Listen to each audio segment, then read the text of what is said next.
Okay then, so welcome to Seminar 7, Progression in RVE, a Primary Perspective. We're going to start with our aims for this session.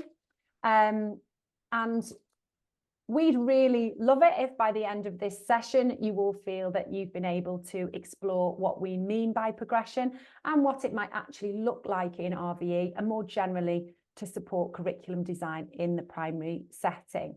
This session will provide you with opportunities to see examples of progression in the classroom and to share ideas of your own and ask questions about how you could plan for progression in your own setting.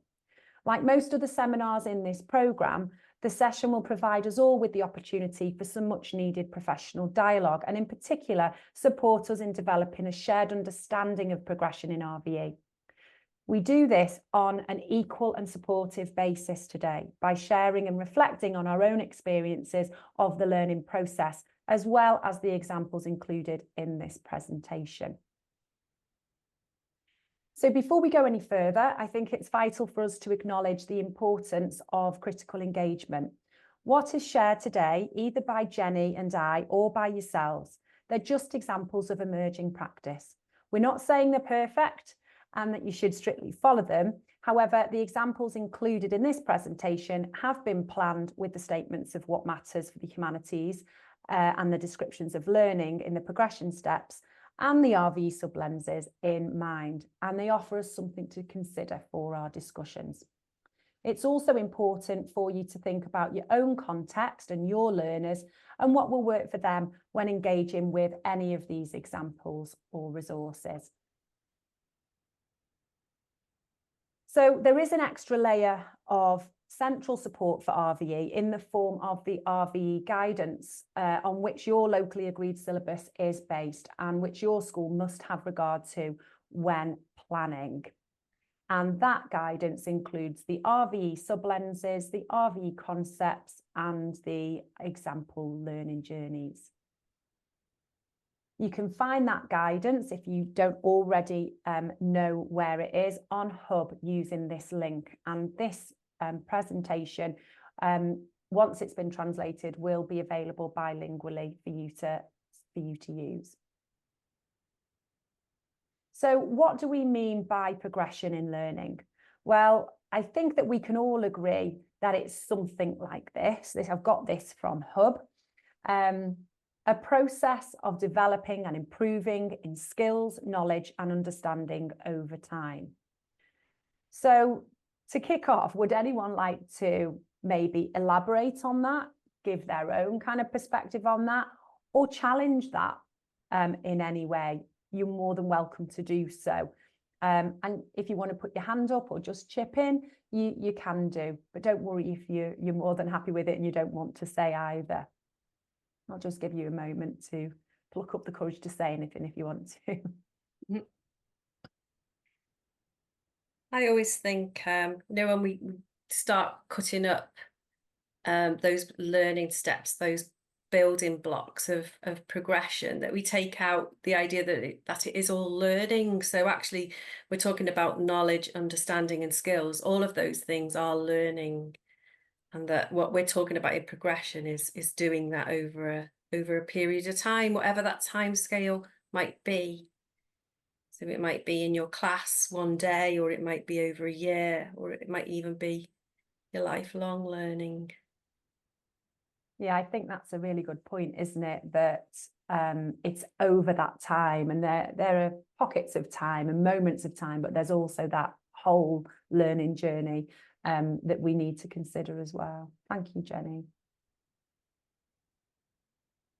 Okay, well, unless anyone else wants to come in at this point, I just wanted to also say that we might want to consider today effective pedagogy when we're talking about progression, because the right pedagogy is paramount to our learners making progress. So basically considering the how as well as the why and the what. And I think we can sometimes get bogged down with the why and the what, particularly the what actually. We're learning more about the why, but it's also about the how. So, that might come into our conversations today as well. Okay, so the principles of progression tell us what progression means across the whole curriculum. So this is what we should have in the front of our minds when planning for progression, whether it's within whole school curriculum design, if that's our role, whether it's specific area planning, so if we're like, I don't know, humanities coordinator or what have you, or planning RVE for our own group, year group or class, whatever it is. So I think these are really important to look at, and they're actually fairly, you can't argue with them, but it's actually just reminding ourselves about them all the time. Now, before we can plan for progression using those principles, we need to understand what progress might look like in a given area. So our area that we're working within is humanities, because that's where RVE sits. But what that might look like in RVE itself as a discipline in its own right is also really important. So that's something else that we'll be talking about today.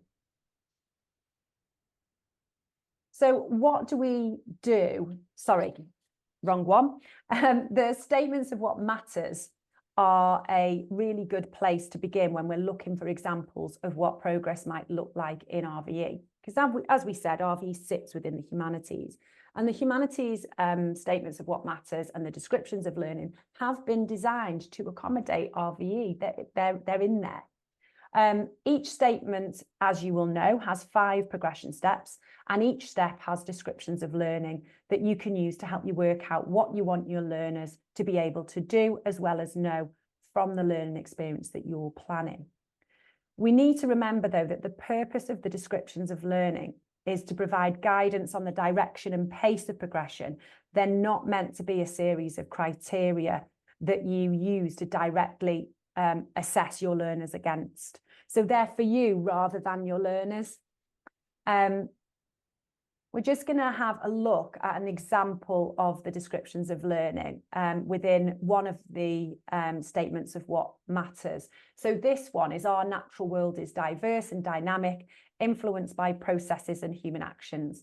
Now, for anyone who's looked at these online, obviously there's 5 steps, but you have to sort of move it along to see the next step. So I've just concentrated, because we're primary colleagues in this session, we're just going to look at progression step 1, 2, and 3. Now, we don't always need our learners to make the leap from one step to the next step while they're with us in our class.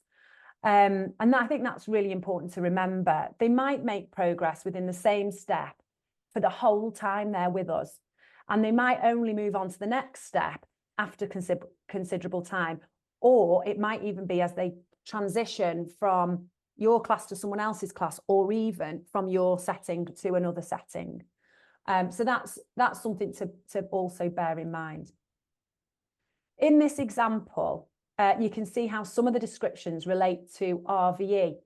Well, I think you can see them there. I haven't actually highlighted them, but if we look at the kind of second paragraph down, or maybe even the third in progression step 3, you can see that it talks about special places, spaces, environments, things like that. And this could be homes, it could be favourite places, that could include churches, mosques, stone circles.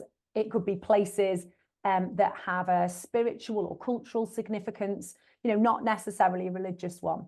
But that all relates quite explicitly to RVE. Now, not all the descriptions of learning for all the statements do relate to RVE so obviously. Often they're broader than that and more kind of generically skills focused, but that's fine, that's what they are. And those generic skills can still be developed in RVE through the activities that you plan. And this way, learners acquire RVE knowledge through the development of the skills rather than developing the skills through the knowledge. So there's a shift in kind of focus, if you like, but the learner is still getting that disciplinary knowledge, but in a different way, while they are actually developing those really, really important skills. Can I just chip in there, Libby, as well? Of course you can, Jenny. I just think it's really important that we also recognise that the progression steps are written from the perception of the learner. So it's in a learner voice. I can statements, rather than as a teacher that we're identifying what the children have what target they've hit.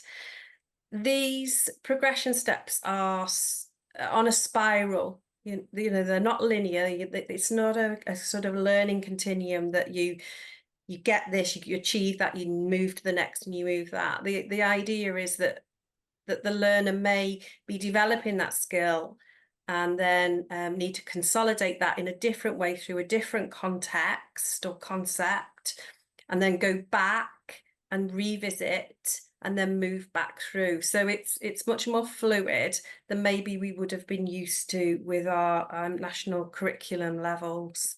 So just kind of be aware of that. They do seem like really big steps between the progression steps, but if you think that the learner is moving more fluidly through these, maybe revisiting, say for instance, it's a skill around questioning, and they've looked at that skill in one concept. So they've been looking at something to do with nature, and then they're using those same questioning skills with another concept, which might be bit more abstract, even to do with a religion and a religious practice. Then the same questioning skills are being used, but being consolidated through a different means, really. So they're building those blocks of knowledge and skills, and that's their learning. Yeah, absolutely. Thank you, Jenny. That's brilliant. They're practicing that skill. They need to keep doing that skill. So we're not expecting them to go, oh yeah, they can do that now. We've done that. We're on to the next one. No, it's very much about, very much more fluid, and these are very broad, aren't they? There's lots of movement within them. Okay, so so we've talked about the fact that obviously there are some explicit RVE within the descriptions of learning, which is really helpful. But we also know how we can use the not so explicit RVE within RVE. You know, we know that those still work for us in an RVE context. But what do we do to make sure that RVE is covered in our planning if we can't identify what that is in the descriptions of learning? And that is where the RVE sublenses in the RVE guidance come in super handy. Each of the RVE sublenses has an example learning journey, and these are helpful in filling in those kind of disciplinary gaps, if you like, that exist within the descriptions of learning. And that's because the RVE sublenses and the example learning journeys are RVE focused. However, they have actually been inspired by the statements of what matters in the humanities, and they align with them. So they also lend themselves to other humanities subjects too. So they are really helpful. I've just got one here. So this is the natural world and living things. And this is only a section of the example learning journey for that. And what each journey does, and you'll see here, is it provides us with cues for what progression might look like with regard to a particular sublens. So in this case, the natural world and living things. And the learning that you plan will depend on which one of those sublenses you have chosen. And each one can offer a very different option for progression and ways of unpacking different concepts. So to demonstrate that, in this particular example learning journey, you can see that it includes, well, all of them do, they include 3 broad progression points. So we've got at the early stages, further along, and later. And for primary, your learners will be broadly between at the early stages and further along. So looking at this, if your school theme or year group topic has something to do with the natural world and living things, and that's the sublens that you're drawn to for that particular topic, this learning journey will offer us ideas to what the learning in RVE might include at different kind of points of progression. So, for example, I'm hoping you can see that clearly enough, and it's big enough on your screen. So looking after plants and animals around them either in their setting or at home. Now, that might be something you do at the early stages with your really young learners, and that's all perhaps you might do. And that is RVE. It probably doesn't feel very RVE or very particularly explicit, but for that age group, that is what they can understand. And if anyone attended the sessions, the earlier sessions before the conference, the online sessions, where we had input from non-maintained nursery setting advisor, she talked very much about the fact that, you know, there are really big concepts in RVE that younger learners just can't access when you're using language that is too much for them. So things around, you know, how we take care of animals and plants, for example, and the fact that we do, and, you know, having those actions and developing those skills around caring, and those conversations about caring and looking after things, is actually setting them up then for that later learning. So for example, that later learning, you know, once they've practiced looking after plants and animals, maybe in the home corner, for example, they might then later on explore why it's important to look after plants and animals, and also why it's important to show care and concern for the environment more generally, including animals and other living things in the wider world. And further along again, then they might learn about how different people and groups do this.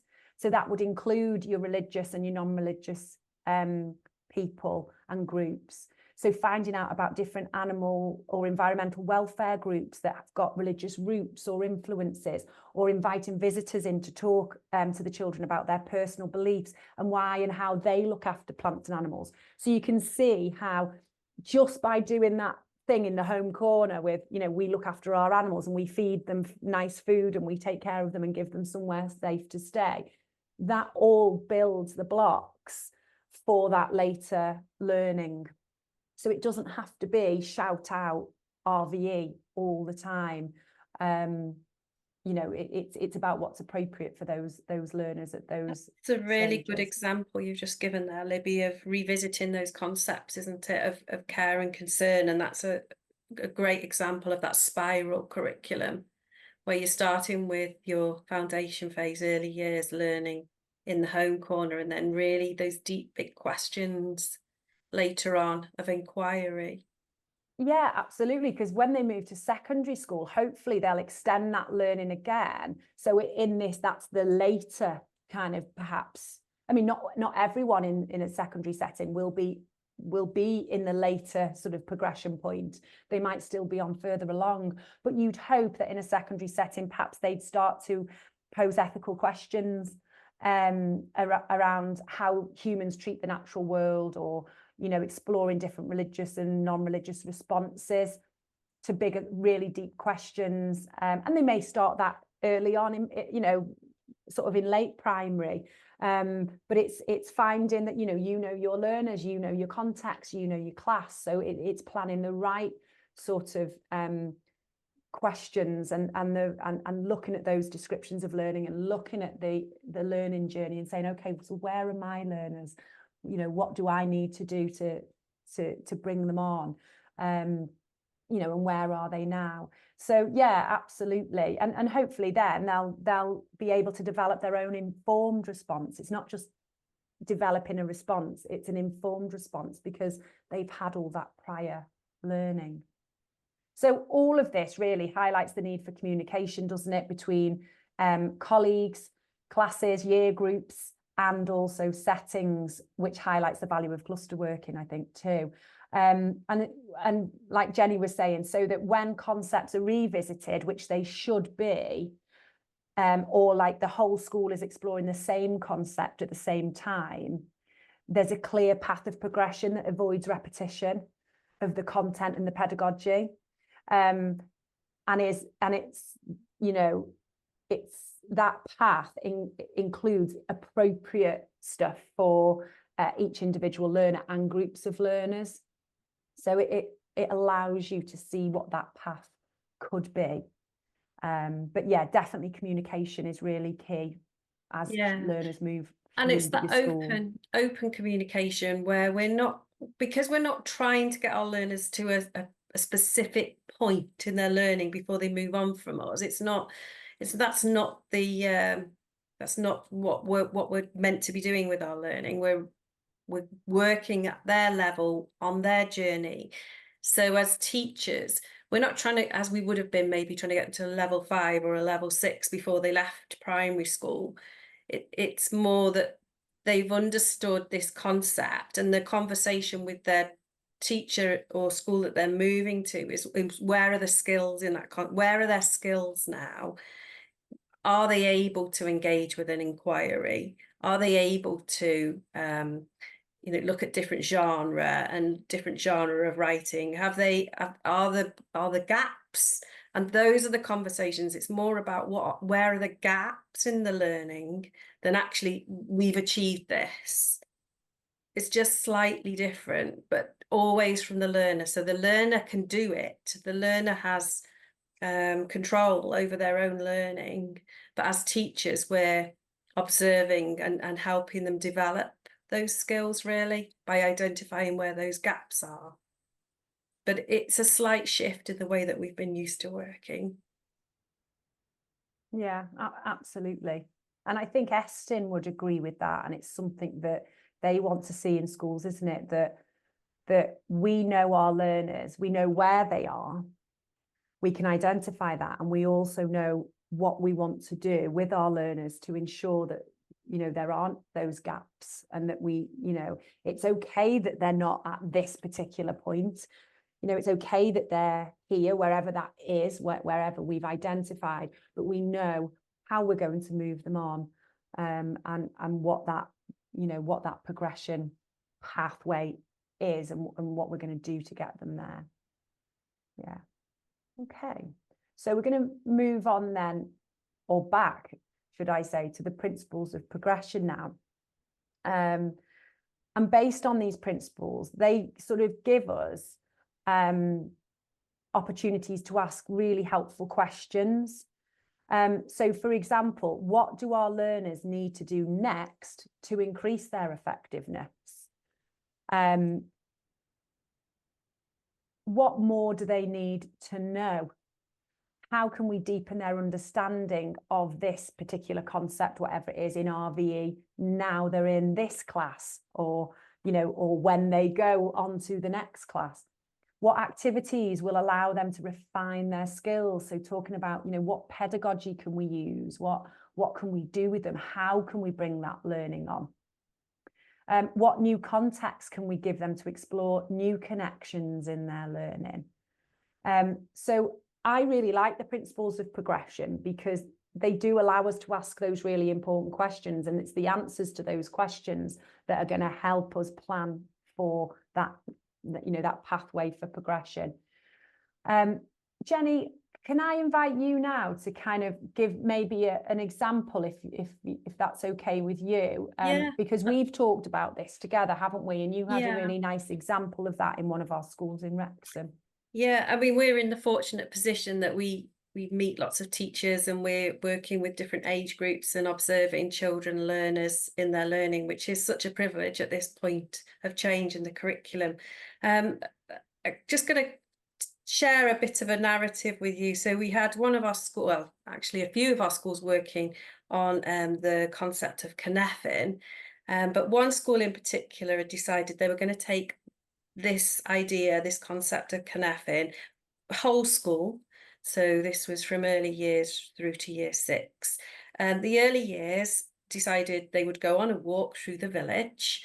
So they planned the walk with the early years, and they were actually looking through one of the sub-lenses, which was identity and belonging. But I don't think that was particularly necessary that they had identified that. It's just maybe helpful. So they were looking at their identity and their belonging to the village, and planning a walk.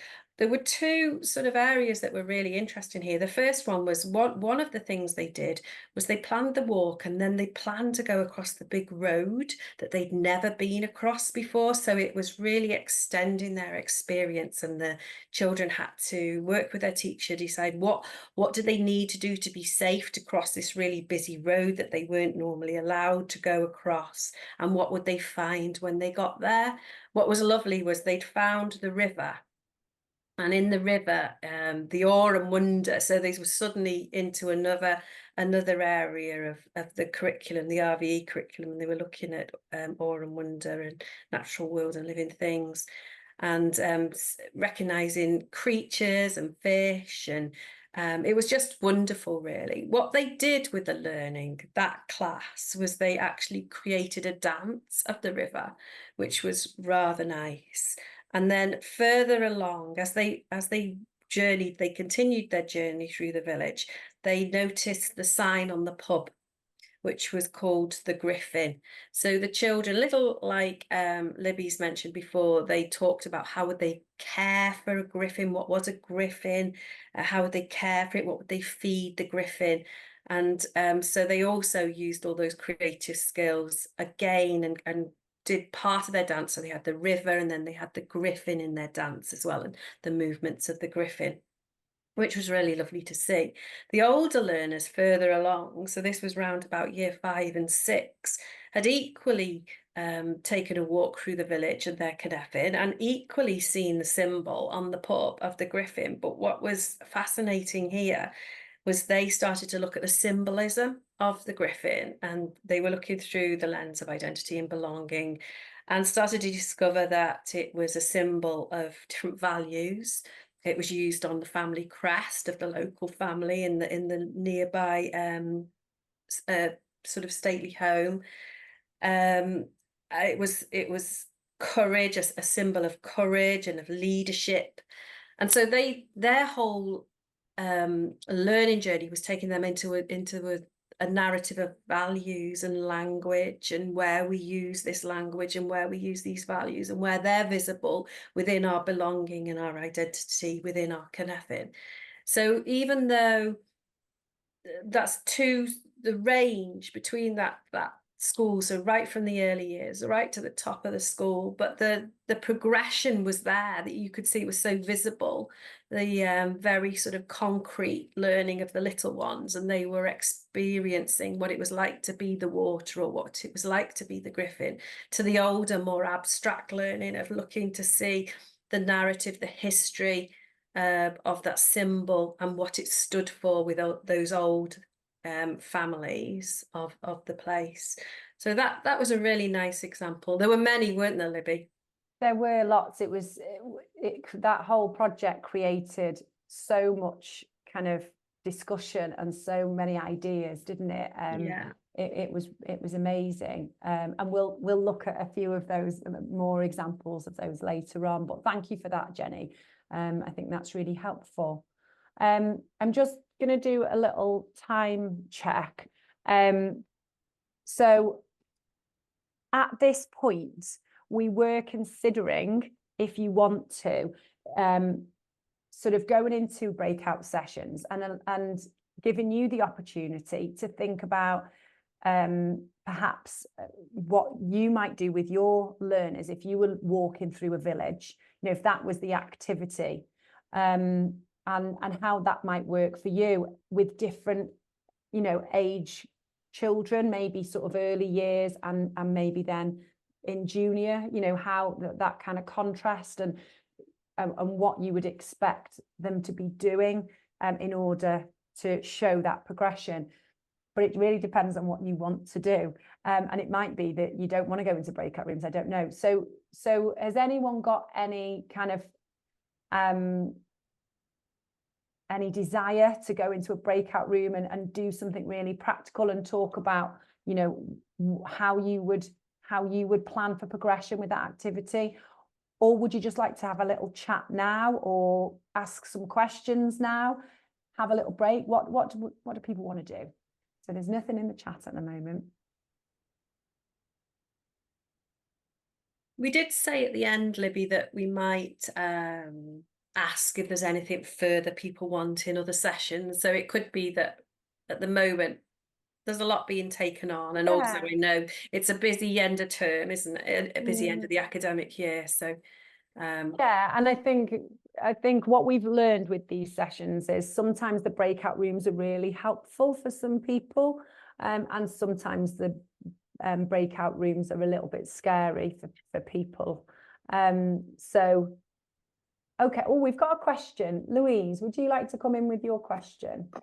Yeah, I mean, I understand the idea of progression, obviously, in terms of developing learning, but obviously, you know, it needs to impose the idea that the curriculum and the legal requirements are that it should be Christianity and other principal religions and a range of non-religious philosophical convictions. Now, obviously, if you go around a village and you notice the local church, then I can see how that will come in. But all of the content so far doesn't seem to take account of the what we're supposed to be designing the curriculum on according to the legislation, which is the same thing, and also what SAC's obligation is as well. So I can see what you're talking about in terms of progression and Catherine and going around villages and the local side of it, but it needs to ultimately connect to religion, values and ethics, and I'm not quite sure this might connect to you know, general humanities, but it doesn't seem to connect in particular to religion. Thank you. Okay, yeah, thank you. Actually, what's interesting is that particular school on that walk did actually see the local church, and they did a huge amount of work with the children on the local church, and they worked with an artist, a fairly local artist, if I remember rightly, Jenny, wasn't it? Who was she was a Welsh artist, and they again, it was very creative. And they used her style to draw pictures of the church, but they very much didn't, it wasn't just about drawing the church, it was about, they talked about values and they talked about what was important to them. And in their big book, they, in fact, I think, have I put them, yeah, they're not here, they're in the car, but they've got physical big books that recorded a lot of that learning. And that was very much part of, you know, the learning that went on. There was very explicit moments of RVE, as you're talking about, according to the legislation. And also in that book, which was interesting, it wasn't just sort of Christianity and the church, but also they looked at Hinduism as well. And they designed a snakes and ladders board based on the belief in reincarnation. Can't remember how they fitted that in, but it all did flow and it all fitted in. And so there was quite a lot of explicit RVE. And I think, Jenny, sorry, I didn't mean to sort of come in straight away. You could have answered that as well. But, you know, Jenny's example, as I'm sure she'll say now, was RVE with it's a more kind of, yeah, maybe a bit more of an open approach to it. But Jenny, do you want to come in and say anything? Yeah, absolutely. It's a really good question, and I think it's one, Louise, that many of our teachers worry about, don't they? This was a Church in Wales school, and I work for Church in Wales, so I feel able to validate what they were doing and the approach they were taking. Obviously, the teachers were confident in their understanding of Christianity. And they were both practicing Christians. Both teachers that we particularly spoke to were both practicing Christians. So the idea of the awe and wonder and the stewardship and starting from where the children were and their identity was really important to these teachers. One lovely, for me, that it was the values that really captured my sort of reaction to the work they were doing, and the work on values was very, very explicit. And of course, as Church in Wales schools, values are very, very much part of that expression of values is very important. So one of the children, they'd all been asked to choose somewhere in the village that was really important to them, and he'd chosen the local park, but they had to answer why. And his reason was because that's where he spent his time with his friends and his family, and they were the most special things to him. So there was a lot of work that I haven't spoken about. And it would be lovely, actually, Louise, if you were able at some point maybe to, you know, if I don't know where you live, but if you were able to visit, you know, I'd be welcome to share with you, because I think sometimes you need to see I think obviously, you know, it was worth asking the question because you know, from what you said, it seemed to be devoid of religion in some senses. You know, we went and we saw the local pub, and we you know, designed things according to that. So it didn't seem to have any RVE content as such, because obviously the principles of progression are sort of seeing how the skill level develops, but it doesn't necessarily you know, obviously it's got to have some content bases as well, and I think you've explained that further, and you know, I think it was worth asking that question on how the content goes on top of the principles of progression. Yeah, thank you, Louise. It was very much because I suppose I was taking for granted that people would understand the context of the school. So yeah, it was a very good question to ask. Okay, thank you.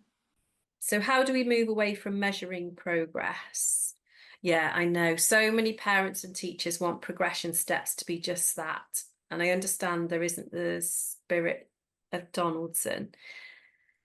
I've just lost the chat. Hang on. Sorry. Oh, sorry, that's my fault because I was sharing my screen. You got it back. I've seen some schools even place a GCSE value on progression steps. Yeah, that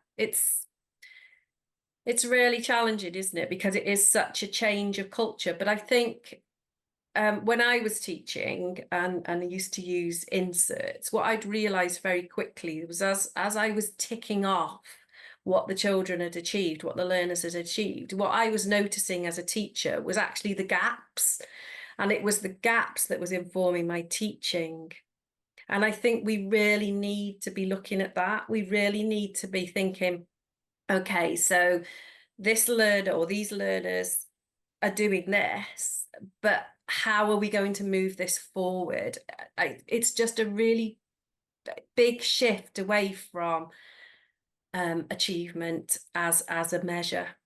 And it is hard because that is how culturally in England and Wales we've been set up. Not all curricula are like that, and I think there was a lot of work done looking at curricula across the world when this curriculum was being designed. And I know we hear a lot about where we are in PISA and how, you know, we're not progressing as well, but I really think in our heart of hearts as teachers we know what our children can do and what they can't do. And Libby and I were having a conversation earlier as well about transition, and when your learners move from you as a teacher, and you may have been that person who was able to support them and guide them in that learning, and then they move, especially if they're moving to a new setting and they're moving, and then they lose that confidence in their learning, that's when we know that we weren't probably doing it right. But if we're concentrating on the skills and looking at those skills and how we can revisit those skills in different contexts and build those skills, those very explicit skills that are a lot to do with inquiry and using that knowledge. And if they're building those skills, and those are the skills that they've consolidated and taken across to another setting. And it is hard. I just think we've got to do it together. And as a profession, we've got to support one another in it, which is why we need the safe spaces. But it is a big change, a big shift in the culture of the way we've done it.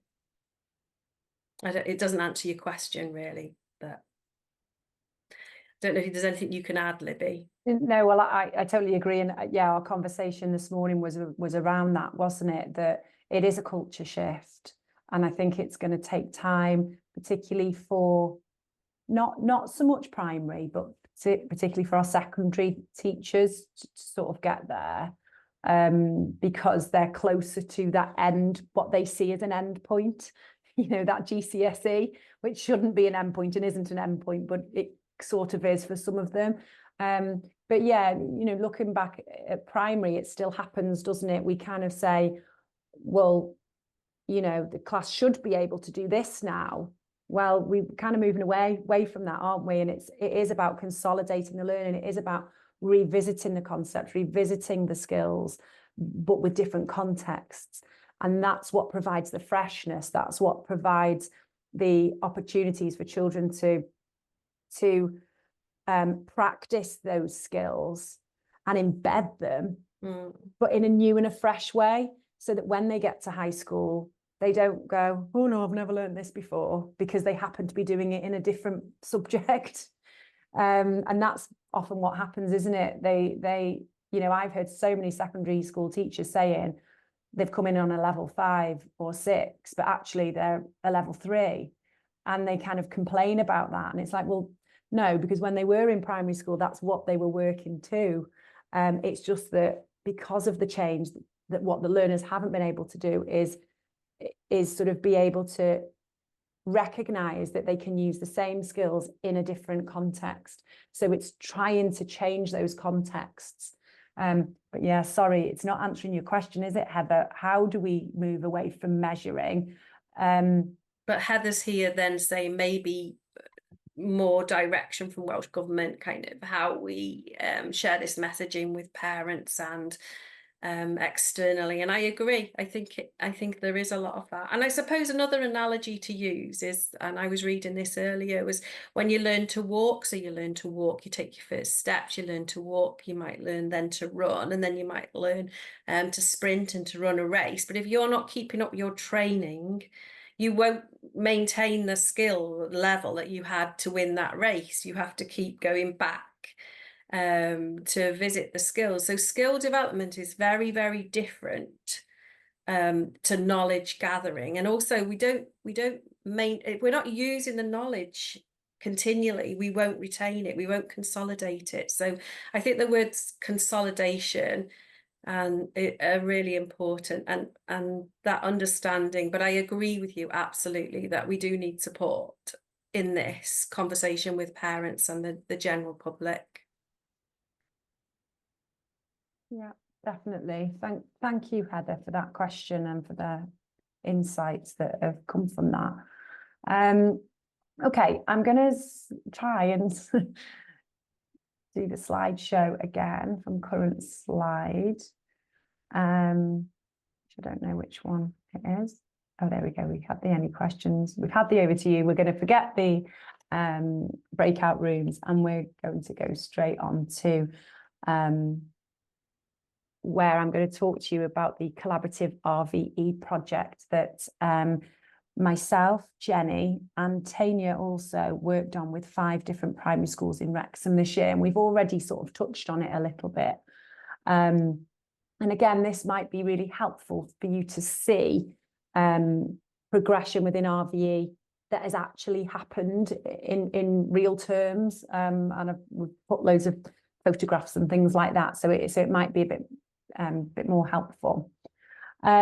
So some of the schools out of the 5 that we worked with were church schools, some were community schools, some were big, some were small, rural, urban. It was a real mix. And the aim of the project was to develop a shared understanding of progression using a particular resource as a stimulus. Now, I'm not sure we actually achieved our aim, but we did achieve lots of other things along the way, including a better understanding of RVE and what RVE can look like in different settings. And I think that's really important. And I think we're perhaps really at that stage, you know, we're still getting our heads around progression, and we do need to talk about it. And that's why we're doing that today.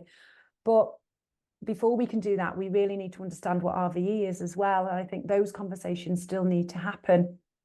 And by doing this project, we were able to kind of really bring that out in very authentic ways in different settings. We found that RVE offers lots of opportunities to be creative. It provides links to lots of other areas of the curriculum, including the cross-cutting themes, and it provides really interesting contexts for the development of the integral skills and cross-curricular skills. So we're going to share a snapshot basically of the project with you now, and see where progression can be identified using the descriptions of learning and also the RVE sub-lenses and example learning journeys. So the stimulus was a resource called Randolph's Spiritual Quest and Search for Meaning, which is a series that's available on Hub. It's bilingual and it's for 8 to 11-year-olds, and it introduces Randolph the Wise and his journey through Wales. And it asks the question, what really matters? And through the special places that he visits and the special people he meets within each of the titles, Randolph tries to answer this massive big question, and he challenges the readers to engage with it themselves. So each school used it in a completely different way. Some of them read it as a storybook and went chapter by chapter. Others used the concept of it and kind of had a mantle of the expert approach to it. And others just literally just took the question, what really matters, and just used that. And that was their kind of context for an inquiry. So there was loads of different things that was happening. Some schools went down a social action route. Some did interviews, some did research. There was lots of, of expressive arts with other schools. So there really was lots of different things they did and lots of things you could do with it. And what I'm going to sort of share with you now is how St Mary's School in Overton used one of the stories. And I've got the story here. It's Living with Nature. This is the physical copy, which there are some knocking around if you can get your hands on them. But it's all online, so you can have you have it on your smartboard in your classroom.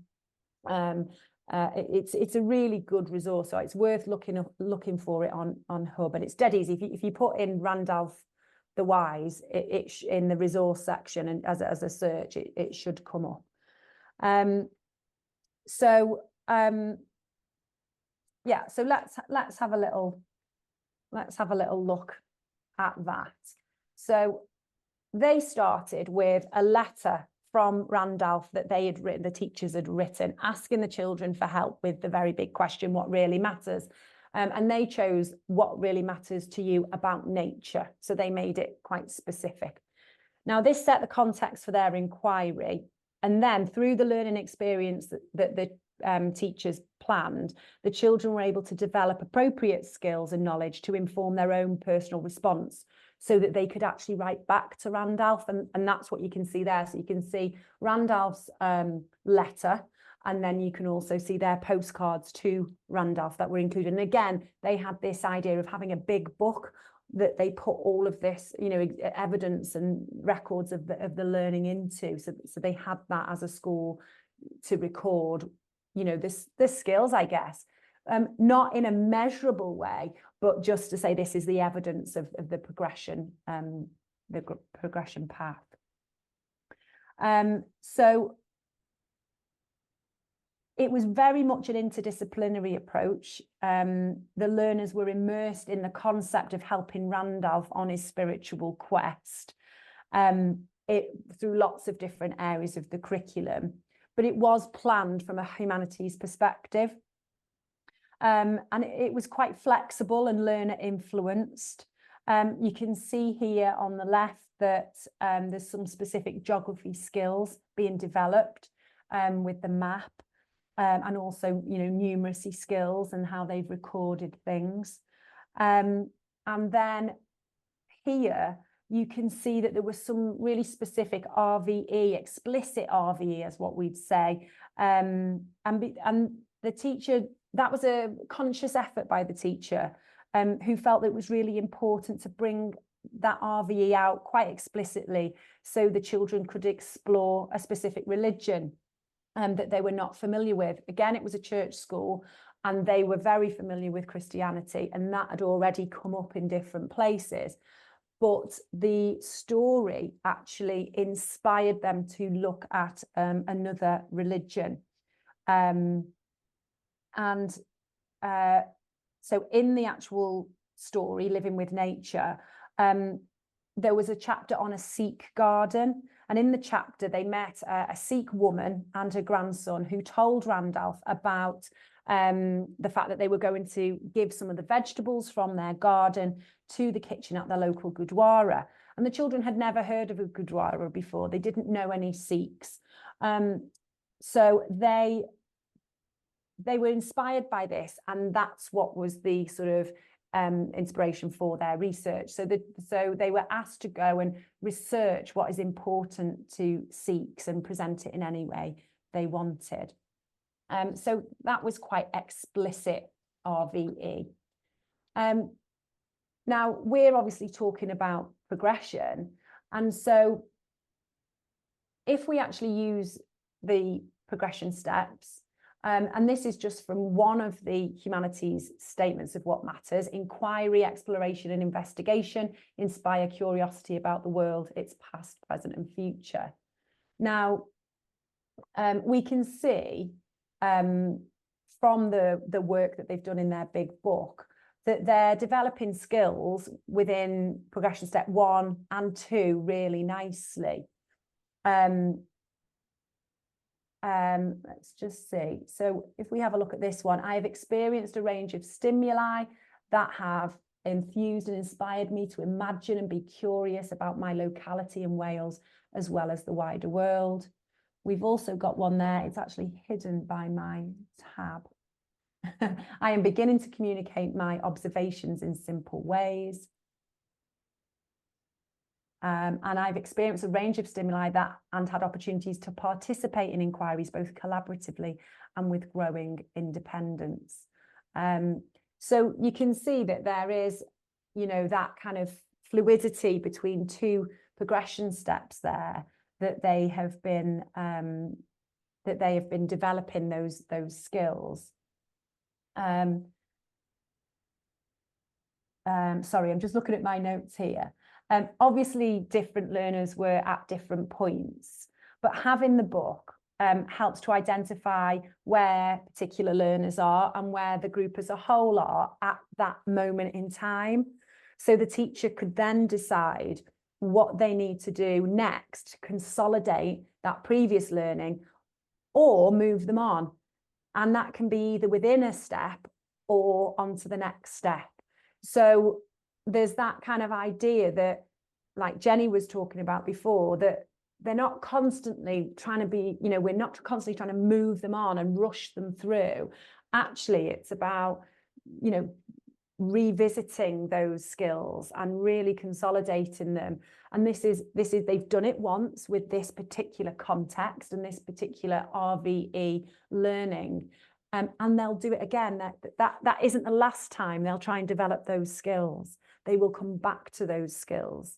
But they might come back to it with a different context, looking at a different concept, perhaps. Oh, and that one there as well was one that I thought had been sort of covered at that moment in time. We've then got, and I think this was actually from the start of their project, they actually looked at the picture of Randolph in the book, and they asked the children, the teachers asked the children, who is he? Who is this person? And so they were observing and wondering and inferring. And that actually is quite a high order skill in terms of their age. But they all had a go of doing that.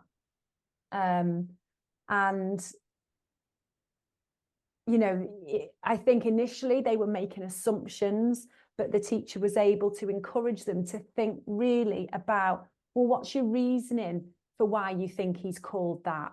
I think it say there that some of the children thought he was called Bob. And they were given him random names.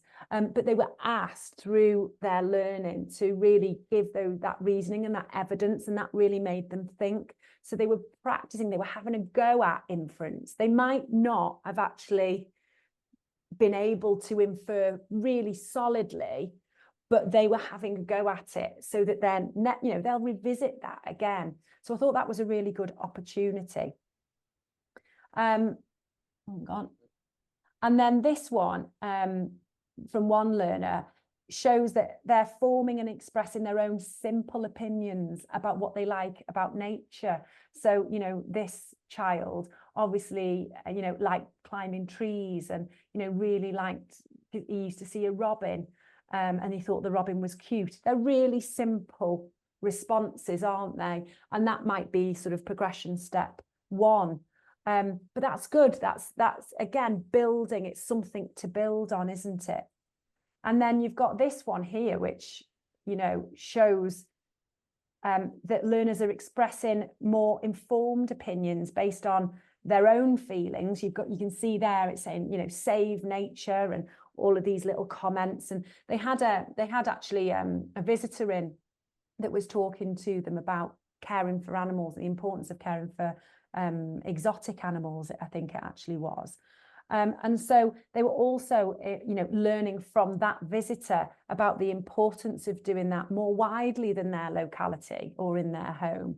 And so they were able to compare, different people's opinions, and learn that other people felt strongly about things, and that they may have different opinions to that person, or the same opinions, but it wasn't just about them, which I thought was really, really important.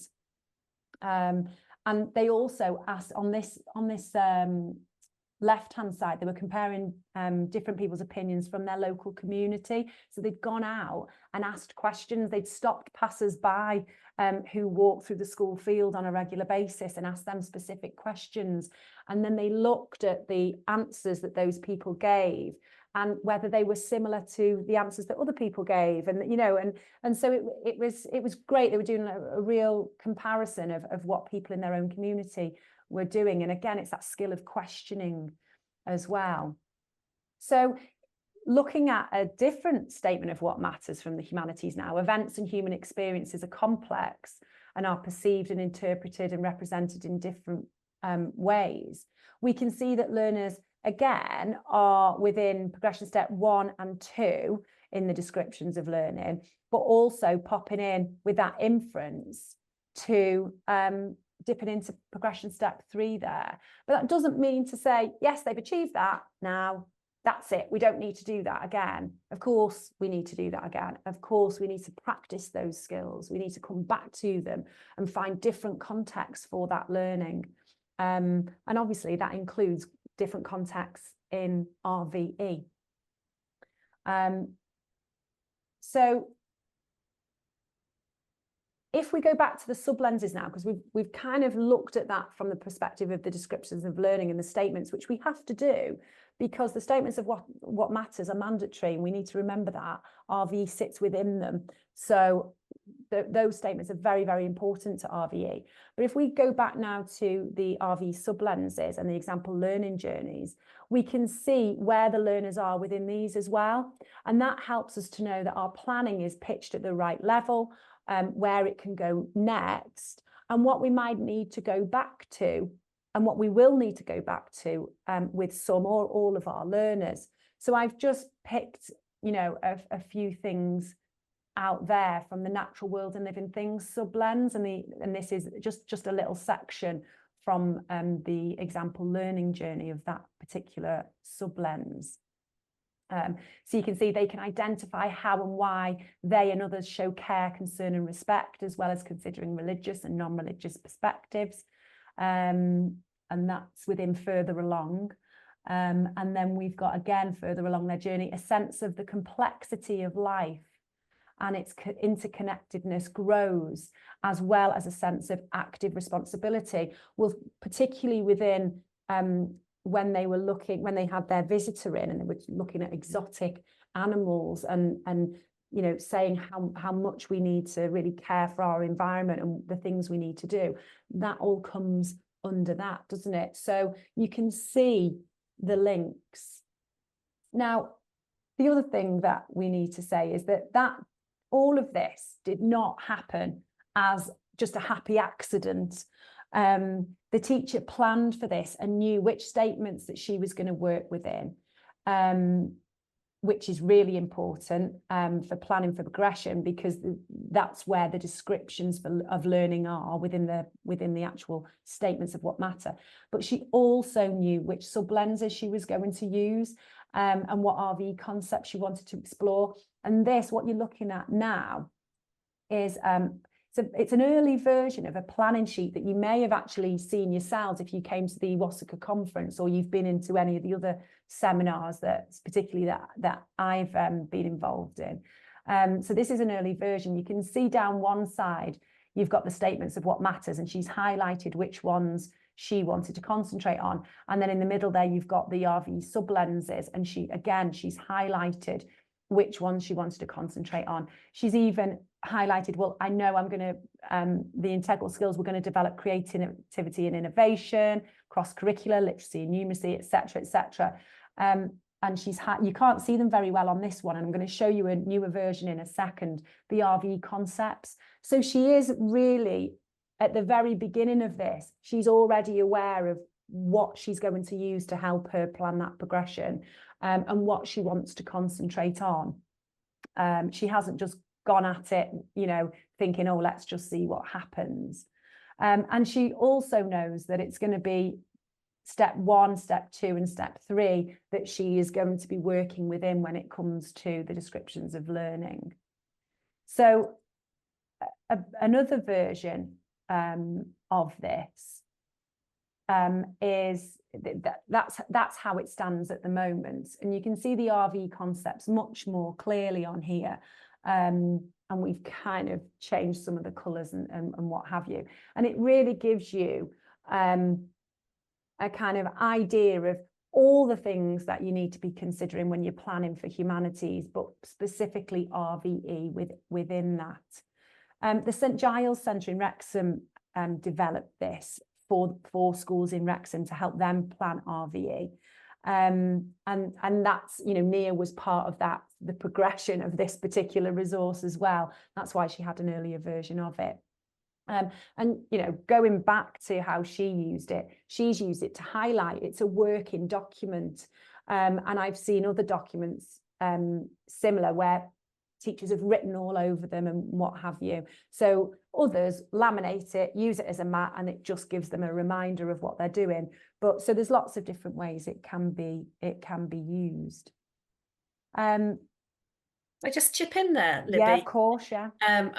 I work with schools across 5 local authorities and have been fortunate to have access to this planning map, and I've shared it with teachers. And what's been interesting for me is different teachers have wanted to come in at different points. So a few teachers I was working with a few weeks ago wanted to start with the spiritual development, and they were really interested in that aspect, so they started there. They felt that was an easier way for them to come in, and some have started with the 4 purposes as well. So even though your progression steps are within those humanities what matters statements, it doesn't mean that you start where you're going to feel comfortable, and where, as we were mentioning before, if you wanted to start maybe with your local church or a place of worship, or looking at the awe and wonder in nature and wanted to start with spiritual development, or your school were doing something social action and wanted to start with the 4 purposes, don't feel that you can't.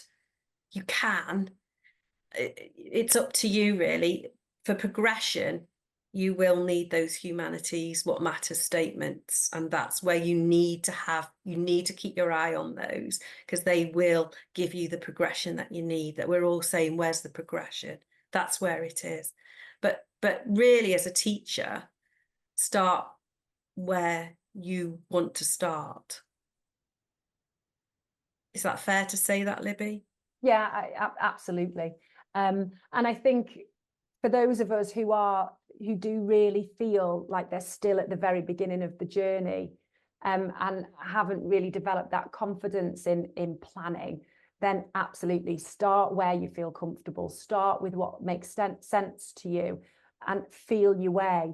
But I think that's why this planning mat is helpful, because it gives you an overview, doesn't it? So wherever you've started, if you're saying, okay, well, I'm going to start with ethical informed citizens, that's what I'm trying to, get my learners to be. And that's what's going to inform my choices about what the content might be, for example. But I think, in terms of that's fine for content, but you are going to need this, the skills within the descriptions of learners. You're going to have to think about the statements. But yeah, starting point wise, absolutely, that it might be what your inspiration is. And that's absolutely fine. That's great even. And the other thing is spiritual development, isn't it? You mentioned that, Jenny. It's a natural thing within RVE, but it's not only meant to be in RVE. It is the only, the RVE guidance is the only place where it's mentioned in the whole of the framework, which is a shame, but also quite useful because, it does fit in quite naturally. But that's something else that is, helps give that richness to RVE as well, and gives some lovely ideas. If you go to that in the guidance and have a look at the spiritual development section, it gives some really good ideas of what you could be doing and what you're already doing. You might even say, oh, we do that all the time, that and think, oh great, I'm doing this, and although that bit at the top, the 4 purposes and spiritual development, does sort of look like a tick box sort of activity, it's not meant that way. Yes, some schools might say, well, that's the particular one we're doing and we'll colour that little diamond in. It's not meant to be a tick box. It's just meant to help focus people. So yeah, thank you. Okay, well, before we move on to kind of a final opportunity for a breakout room if we want them, has anyone got any other questions that they want to raise at this point? Got the link to the Randolph. We have, yeah, that's really, yeah, so have a look at that, because I think you'll find that really useful. I mean, it's really up to you what we kind of do from this point, because we can go into breakout rooms if you want. There's 18 of us on this call, so we could have, a few breakout rooms if you want, if you'd feel more comfortable in a breakout room having a chat. And the kind of idea at this point was that, we get you to start thinking about, what your understanding and experience of progression is, and share that in your group if you want to. Or it could be that, you think about what are the questions that you still have around progression and that you'd like to explore further. And it might be that we can't really answer them today, but it is what we all want, we could go out and think about and, and come back and keep in touch. And what else we need, not to do, but to support the development of our shared understanding of progression. So those were sort of the questions that we were posing to you. Jenny, what do you think? Oh, I can see Amira. Hi. Yeah, Amira. I was just wondering if there's anyone who wants to share anything they've been doing, and now Amira's here. There you go. Yeah, I don't mind either way what we do next. I'm just think, so I've had a training day today, fortunately, and was talking about progression and things like that. But then I think it's still part of the point of that we, like, if you're familiar with RVE and things like that, understanding progression and how it might look in different areas, it's probably quite easy in comparison to some of our colleagues that might not be as confident. So I think that's still where the problem might lie, is knowing where to go with it, depending on what age phase you're teaching and the children that you've got in your class as well. Yeah. Do you think that the descriptions of learning, Amira, are helpful for that? Or do you think if someone wasn't that confident in terms of their RVE knowledge and understanding themselves, that actually maybe the example learning journeys might be a good read for them? go and read them, and Yeah, I that think might sort of give you some ideas. that are probably those examples of learning journeys are probably better than, you know, just looking at the principles of progression, because for some that they're looking at principles of progression and they're still going, where's the scheme gone, what do I do now? So, you know, I think the examples of the learning journeys are, you know, for me, when I remember looking at when the draft came out a couple of years ago, I was thinking, that really makes sense. So it's just encouraging people to use those and make sure that they are using them before they're planning and to progress their children forward. Oh, thank you, Amira. Yeah, it's good to know that they're useful, because they're not mandatory. You don't have to look at them, but anything that helps. And I think what I've found is some of our colleagues, like you said, Amira, who are confident, don't feel that they need them as much because they know what RVE is. But even our confident teachers, I would encourage them to read them, just to see, because I think sometimes we can have more of a narrow view of what RVE might be, and the example learning journeys open that up, that space up. And the sub lenses, I think Jenny and I were talking about these earlier today. You know, they're not meant to be tick boxes. You're not meant to say, oh, well, I've done that one this year, so I'll do that one next. It's just that they're meant to be tools. They're meant to be there to help, so that you can say, okay, this is a topic that, you know, our school have decided that we're all going to do at the same time. But how am I meant to figure out what the RVE learning is? And it's looking at those lenses and saying, okay, well, what about if I went down a values and ethics approach to that topic? What would the learning be like then? And reading that values and ethics example learning journey gives you that inspiration. Yeah. So yeah, I think it's just a matter of, you know, getting to grips with those is a good place to start, isn't it? It is, yeah. We've got some good comments in the chat. Oh, brilliant. Do you want me to read them to you? Yeah. Yeah, Please, Heather Jenny. again. Heather again. Thank you, Heather, for your contribution today as well. The difficulty is that whilst the freedom's great, there's such a disparity between what people are doing, and there's so much insecurity around how to structure the learning journey. I think I would agree with that, and that's what we're seeing, isn't it? Yeah. It's reminding ourselves that we seriously are only 2 years in this journey. It would be really great if there was the monetary resource to release teachers to explore this curriculum. And I think that, for me, really that's the resource that teachers need, is time. And that time and chance to speak to colleagues, isn't it? But there is a lot of insecurity. But I think what I'm finding is when teachers, when they open up and tell me what they're doing, it's always really good. It's really good, and it's just having that self-confidence. But it's a profession that is knocked. So it doesn't answer your question, but I empathise and understand. And what do you think, Libby? No, sorry, I cut you off there. No, I was going to read Ruth's, but you answer. Oh yeah, I was just, yeah, if I can then, before you do that, just come in. It probably does feel like there's a disparity because of the freedom and the choice. It looks like, well, that school's doing that and we're not doing that.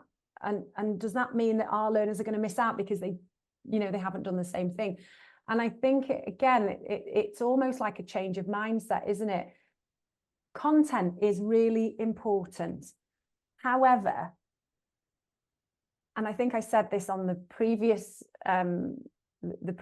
seminar, it is important, but in a way, the content is for your learners and their context, and it has to work for them. And your school does have a choice as what that content is, and that might be different to the school down the road.